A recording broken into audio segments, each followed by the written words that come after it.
চাকরির টাকায় আর সংসার চলছে না, হাজার চেষ্টা করেও কিছুতেই পারছেন না সেভিংস করতে। তবে কি চাকরির পাশাপাশি ব্যবসা করার কথাও ভাবছেন? পুঁজির কথা ভেবে পিছিয়ে যাচ্ছেন বারবার? চিন্তা নেই, আপনাদের দুর্দান্ত এক ব্যবসার কথা জানাবো আমরা। একেবারে কম টাকা খরচ করেই এই ব্যবসা সহজেই শুরু করতে পারবেন। হ্যাঁ, ঠিকই শুনেছেন, তাও আবার ভারতীয় রেলের সাথে হাত মিলিয়ে এই ব্যবসা করতে পারবেন। কিভাবে? সময় যত এগোচ্ছে ততই যেন চাকরি থেকে মুখ ফিরিয়ে নিচ্ছে তরুণ প্রজন্ম। টানা 8 থেকে 9 ঘন্টা কাজ করার পরেও মাসের শেষে যা পারিশ্রমিক মিলছে তাতে কিছুতেই সংসার চলছে না। আবার কোনো মতে টেনে টুনে সংসারটা চললেও স্বপ্ন পূরণ কিংবা সেভিংস হচ্ছে না কোনোটাই। আর সেই কারণেই আজকাল কম বেশি সকলেই ঝুঁকছেন ব্যবসার দিকে।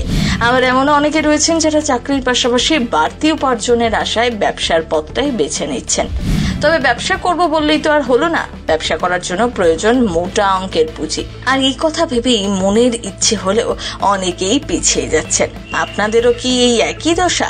তাহলে চিন্তা নেই, আপনাদের জন্য দুর্দান্ত এক খবর নিয়ে হাজির হয়েছি আমরা। পকেটে মাত্র ৩,৯৯৯ টাকা থাকলে এবার সহজেই নতুন ব্যবসা শুরু করতে পারবেন আপনিও। তাও আবার যে সে ব্যবসা নয়, একেবারেই ভারতীয় রেলের সঙ্গে হাত মিলিয়ে এই ব্যবসা শুরু করা যাবে।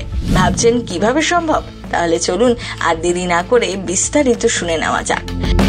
আপনাদের আগেই জানিয়েছি, রেলের মাধ্যমে যদি এই ব্যবসা শুরু করতে চান তাহলে আপনাদের প্রয়োজন পড়বে মাত্র ৩,৯৯৯ টাকা।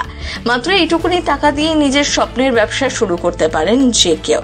না, সরকারি রেল নয়, বরং তাদের সাথে ব্যবসায়িকভাবে যুক্ত সংস্থা আইআরসিটিসির সাথে হাত মিলিয়ে নতুন এই ব্যবসা শুরু করা যাবে। সব থেকে আকর্ষণীয় বিষয় হচ্ছে, এই ব্যবসার জন্য কিন্তু আপনাকে কোনো ধরনের দোকান ঘর ভাড়া নিতে হবে না।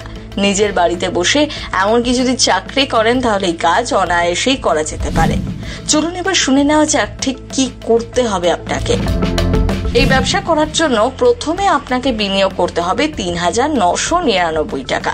এই কাজ করলেই আপনি হয়ে উঠবেন আইআরসিটিসির এজেন্ট।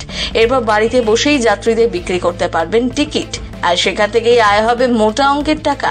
মনে রাখবেন, আপনি যত টিকিট বিক্রি করতে পারবেন ঠিক তত টাকাই আয় হবে আপনার। তবে হ্যাঁ, আপনাকে প্রতি টিকিটে আইআরসিটিসিকেও কিছু টাকা দিতে হবে। উদাহরণস্বরূপ বলা যেতে পারে, মাসে যদি আপনি 100টি টিকিট বিক্রি করেন তবে প্রতি টিকিটের জন্য আপনাকে 10 টাকা দিতেই হবে। আর যদি 100 থেকে বেশি টিকিট বিক্রি করতে পারেন সেক্ষেত্রে প্রতি টিকিটের ক্ষেত্রে দিতে হবে 8 টাকা করে। আবার টিকিটের সংখ্যা যদি এক মাসে 300-র বেশি হয়ে যায় তাহলে সেক্ষেত্রে আপনাকে 5 টাকা দিতেই হবে। এছাড়াও আপনি যদি নন এসি টিকিট কেটে দেন যাত্রীদের তাহলে কমিশন বাবদ পাবেন 20 টাকা, আর এসি টিকিট কাটতে কমিশন বাবদ পাবেন 40 টাকা। এছাড়াও যে কোনো টিকিটের ওপরেই থাকছে 1% করে কমিশন। তাহলে আর দেরি কেন? এবার জলদি শুরু করে ফেলুন এই ব্যবসা। প্রথম বাংলা ব্যুরো।